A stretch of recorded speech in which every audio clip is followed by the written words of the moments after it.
جن سے وہ لوگوں کو یعنی اپنی رعایا کو ماریں گے۔ دوسری قسم ان عورتوں کی ہے جو کپڑے پہننے کے باوجود ننگی نظر آتی ہیں۔ وہ عورتیں مردوں کو بہکانے والیاں اور خود بہکنے والیاں، ان عورتوں کے سر بختی اونٹوں کی کوہان کی طرح ہوں گے، یعنی وہ عورتیں اپنے بالوں کے جوڑے اور اپنے بالوں کے فیشن اس طرح کریں گی، اس طرح کے بالوں کے ڈیزائن بنائیں گی کہ ان کی سر کی شکل بختی اونٹوں کی کوہان کی طرح معلوم ہوگی۔ ایسی عورتیں اپنے سروں کو ایک طرف جھکا کر اور ایک طرف سے بڑا کر کے اونٹوں کی طرح کی اپنے بالوں کا سٹائل بنائیں گی۔ ایسی عورتیں جنت میں نہیں جائیں گی، نہ ہی وہ جنت کی خوشبو سونگھ سکیں گی، حالانکہ جنت کی خوشبو بہت دور سے آ رہی ہوگی۔ اسی طرح وہ لوگ کہ جو جہنم میں جائیں گے اور حضرت آدم علیہ السلام ان کو دیکھ کر پریشان ہو رہے ہوں گے۔ مسلم کی حدیث میں ہے کہ حضرت ابو سعید خدری کہتے ہیں کہ رسول اللہ صلی اللہ علیہ وآلہ وسلم نے ارشاد فرمایا، اللہ تعالیٰ قیامت کے روز حضرت آدم علیہ السلام کو مخاطب کر کے فرمائے گا کہ اے آدم، حضرت آدم عرض کریں گے کہ اے اللہ، میں حاضر ہوں تیری خدمت میں اور تیری اطاعت میں، اور بھلائی تیرے ہی ہاتھ میں ہے۔ تب اللہ تعالیٰ فرمائے گا کہ مخلوق میں سے آگ کی جماعت الگ کر دو۔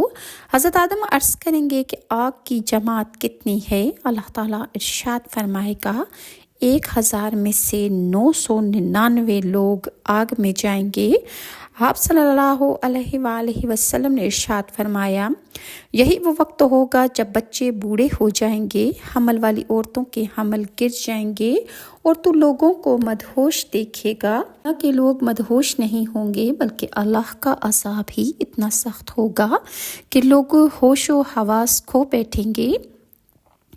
حضرت ابو سعید خدری کہتے ہیں کہ یہ سن کر صحابہ کرام بہت زیادہ پریشان ہو گئے اور وہ رسول اللہ سے عرض کرنے لگے کہ یا رسول اللہ صلی اللہ علیہ وآلہ وسلم، پھر ہم میں سے کون سا خوش نصیب آدمی ایسا ہوگا جو جنت میں جا سکے گا؟ تو آپ صلی اللہ علیہ وآلہ وسلم نے ارشاد فرمایا، مطمئن رہو، یاجوج ماجوج کی تعداد اتنی زیادہ ہوگی کہ ان میں سے 1000 آدمی اور تم میں سے ایک آدمی گنتی انہی سے پوری ہو جائے گی، یعنی 1000 میں سے 999 لوگ یاجوج ماجوج ہوں گے جو جہنم میں جائیں گے، اور ایک آدمی انسانوں میں سے ہوگا کہ جس کو جہنم میں بھیجا جائے گا۔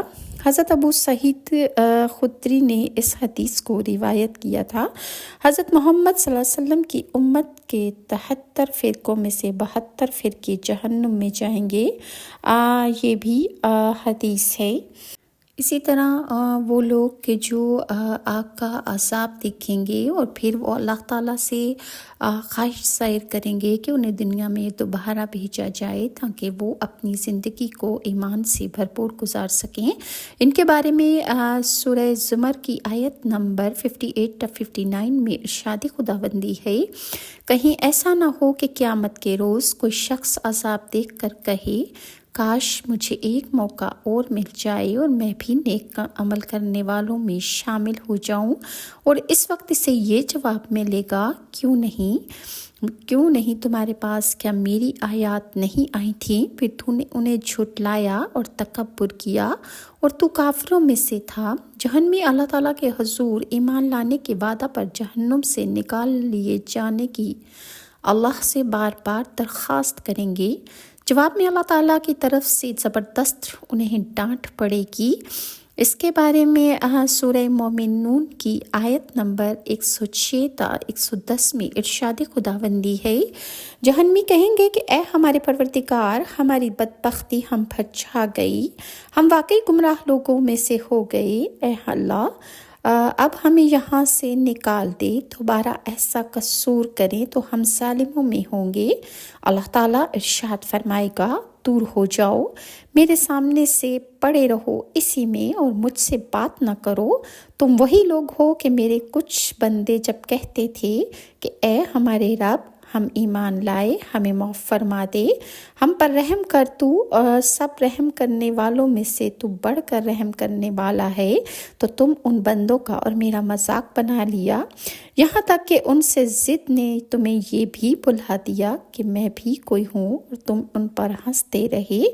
اور اسی طرح آگ کا عذاب دیکھ کر کافر چند لمحوں کی مہلت بھی طلب کریں گے تاکہ ایمان لے آئیں، لیکن ان کی وہ درخواست بھی اللہ کے ہاں رد کر دی جائے گی۔ اس کے بارے میں سورہ ابراہیم کی آیت نمبر 44 میں اللہ تعالیٰ کا ارشاد ہے، اے محمد کافروں کو اس دن سے ڈراؤ جب عذاب انہیں آ لے گا اور یہ ظالم کہیں گے کہ اے ہمارے رب ہمیں تھوڑی سی مہلت اور دے دے، ہم تیری دعوت قبول کر لیں گے اور رسولوں کی پیروی کریں گے، مگر انہیں صاف صاف جواب دے دیا جائے گا، کیا تم وہی لوگ نہیں ہو جو اس سے پہلے قسمیں کھا کھا کر کہتے تھے کہ ہم پر تو کبھی سوال آنا ہی نہیں ہے۔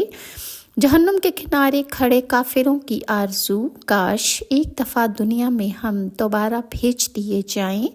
اس کے بارے میں سورہ انعام کی آیت نمبر 27 میں اللہ تعالیٰ کا ارشاد ہے، کاش تم وہ منظر دیکھ سکو جب کافر جہنم کے کنارے کھڑے کیے جائیں گے اور وہ کہیں گے کہ کاش کوئی صورت ایسی ہو کہ ہم دنیا میں پھر واپس بھیج دیے جائیں اور اپنے رب کی نشانیوں کو نہ جھٹلائیں اور ایمان لانے والوں میں شامل ہو جائیں۔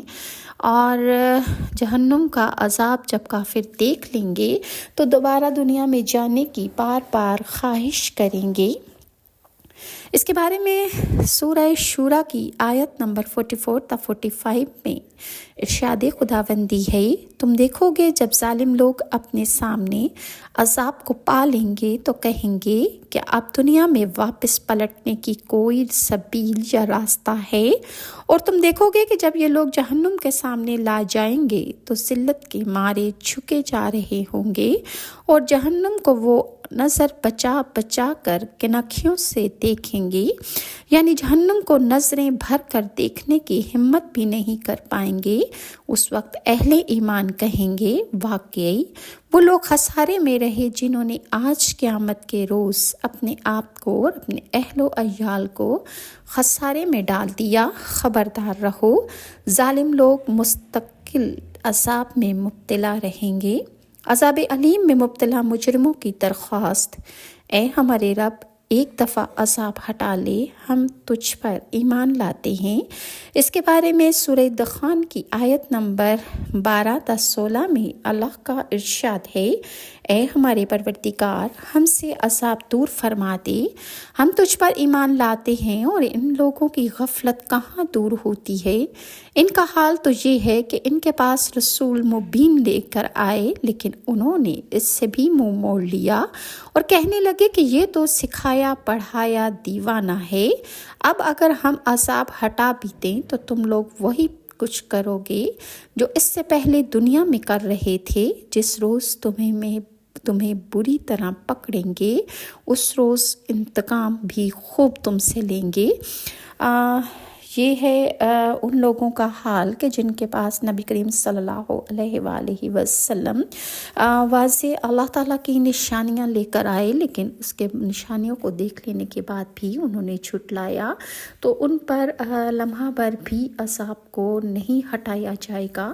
اور اللہ تعالیٰ مجھے اور آپ کو تعلیمات محمدیہ پر عمل پیرا ہو کر زندگی گزارنے کی توفیق عطا فرمائے۔ اللہ تعالیٰ ہم سے وہ اعمال سر انجام کروا لے کہ جس کے نتیجے میں ہماری آخرت سنور جائے۔ اللہ تعالیٰ ہماری نماز، ہمارے روزے قبول و منظور فرمائے، اور اللہ تعالیٰ ہمیں نیکی کی سچے دل سے توفیق عطا فرمائے۔ رمضان المبارک کا مہینہ ہے، مجھے بھی اپنی دعاؤں میں پلیز ضرور یاد رکھیے گا، اور اللہ تعالیٰ آپ کی اور میرے دل کی جائز اور میٹھی مرادیں پوری فرمائے۔